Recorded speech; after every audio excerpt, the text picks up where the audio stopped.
Tonton video ini sampai selesai agar Anda tidak gagal paham.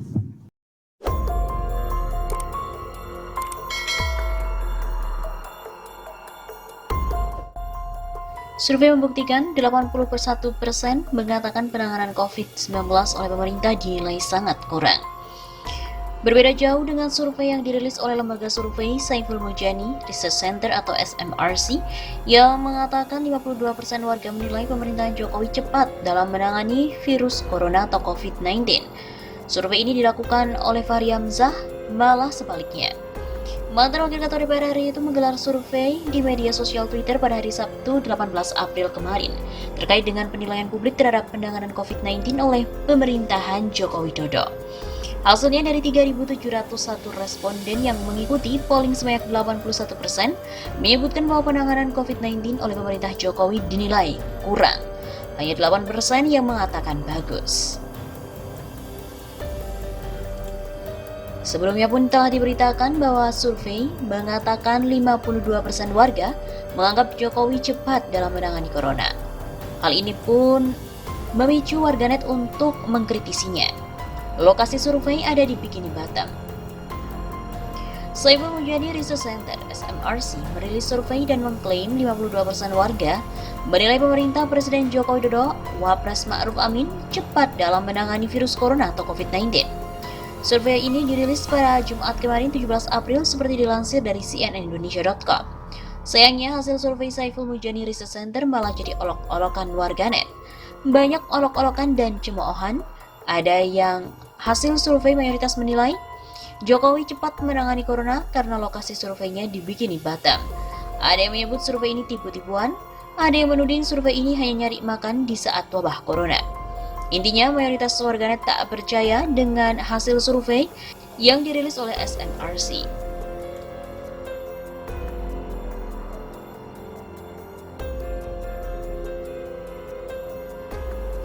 Hasil survei dari Saiful Mujani Research Center telah mengatakan 52% warga menilai pemerintahan Joko Widodo cepat dalam menangani COVID-19, sementara 41% lainnya menilai pemerintah cenderung lambat.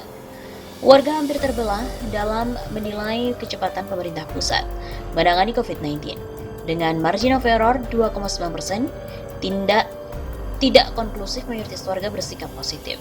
Ujar Direktur SMRC Sirajuddin Abbas melalui hasil survei yang diterima CNN Indonesia. Dari sejumlah provinsi di Indonesia, mayoritas warga di Jawa Tengah dan Jawa Timur menilai pemerintah pusat cepat menangani COVID-19 dengan persentase 61%. Sementara warga DKI cenderung menilai pemerintah lambat dengan persentase 54% dan warga Jawa Barat 41%.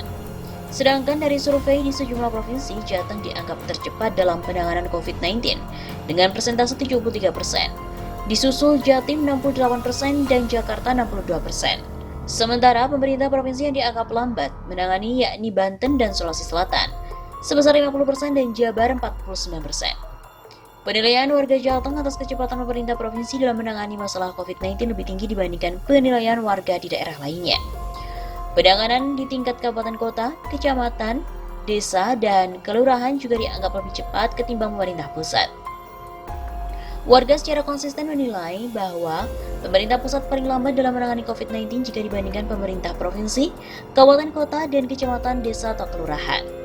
Survei ini dilakukan dengan sampel basis sebanyak 1.200 responden nasional yang dipilih secara acak melalui telepon pada 22 sampai dengan 25 Maret 2020 dan 9 sampai dengan 12 April 2020. Populasi pemilih merupakan warga negara Indonesia berusia 17 tahun ke atas dan atau sudah menikah. Margin of error survei ini diperkirakan 2,9% pada tingkat kepercayaan 95% dengan asumsi random sampling. Pemerintah diketahui memiliki kebijakan pembatasan sosial berskala besar atau PSBB untuk mencegah penyebaran COVID-19. Namun penerapan PSBB ini harus diajukan daerah terlebih dahulu dengan persetujuan Menteri Kesehatan. Selain penerapan PSBB, pemerintah juga tak secara tegas melarang warga mudik ke kampung halaman. Hingga saat ini pemerintah juga menghimbau agar warga tak mudik, namun bagi warga yang terlanjur mudik diminta untuk isolasi mandiri. Imbauan pemerintah ini pun juga dikritik oleh sejumlah pihak. Pemerintah diminta membuat aturan yang lebih tegas untuk menekan jumlah warga yang terinfeksi COVID-19.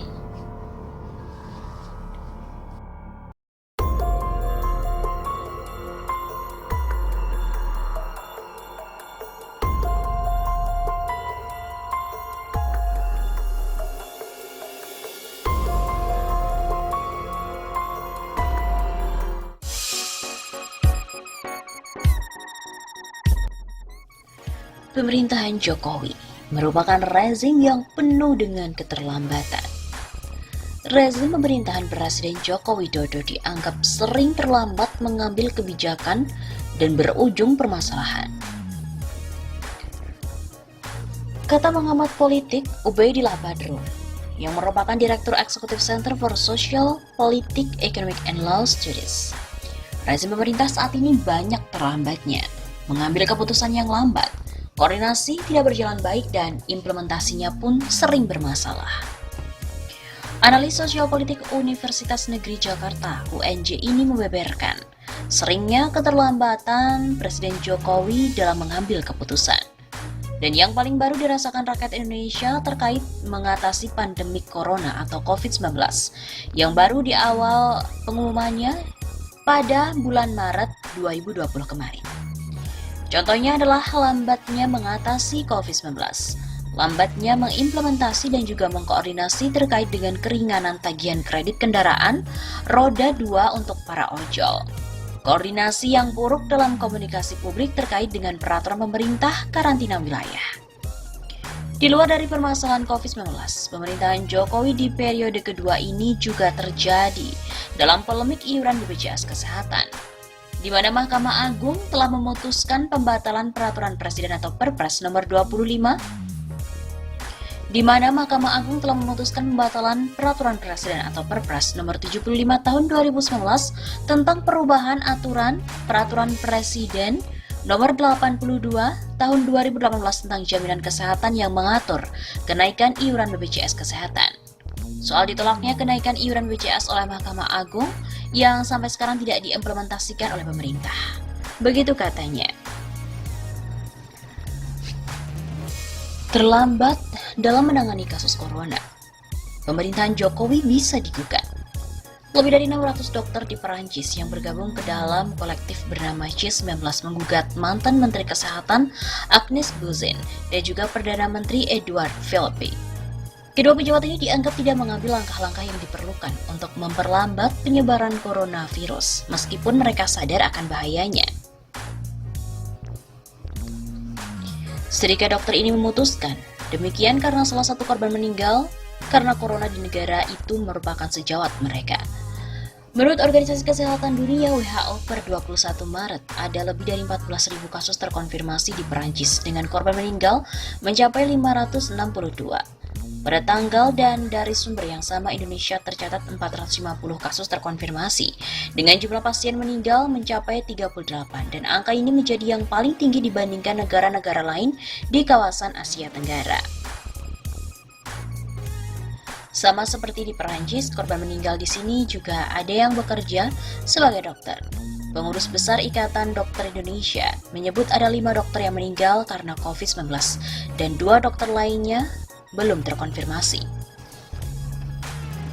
Sama pula seperti Perancis, pemerintah Indonesia dianggap lamban dalam merespon virus yang kelak menjadi pandemi. Predikat yang menunjukkan betapa luasnya persebaran penyakit hal ini terlihat dari pernyataan yang terkesan meremehkan dari para pejabat saat kasus ini belum ketahuan di Indonesia. Menteri Kesehatan Terawan Agus Putranto misalnya menolak mentah-mentah hasil riset tim peneliti dari Harvard yang menyebut kalau mungkin sudah ada warga Indonesia yang terinfeksi. Setelahnya kita tahu 2 orang yang pertama dinyatakan positif COVID-19 pada 2 Maret 2020, kemudian angkanya terus bertambah. Persentase kematian Indonesia bahkan lebih tinggi daripada rata-rata angka kematian global. Namun dokter Indonesia belum terpikir melakukan hal yang serupa. Ketua Umum PBID, Daeng M. Fakih mengatakan kepada reporter bahwa kami tidak terlalu jauh ke situ. Ia lantas mengatakan saat ini semua pihak harus saling memahami dan gotong royong. Lalu bisakah pemerintahan Jokowi ini digugat? Direktur Eksekutif Amnesty International Indonesia, Usman Hamid, kembali menegaskan bahwa pemerintah memang tidak serius dalam menangani COVID-19 saat periode awal penyebaran. Padahal seperti yang dinyatakan WHO, pendeteksian yang lemah pada tahap awal wabah menghasilkan peningkatan signifikan dalam jumlah dan kematian yang signifikan di beberapa negara. Cenderung meremehkan seakan-akan orang Indonesia ini kebal dari serangan virus. Prediksi kalangan sarjana Harvard bahwa virus itu sudah sampai di Indonesia, disanggah dan tidak dijadikan landasan mempersiapkan kebijakan kesehatan publik yang efektif.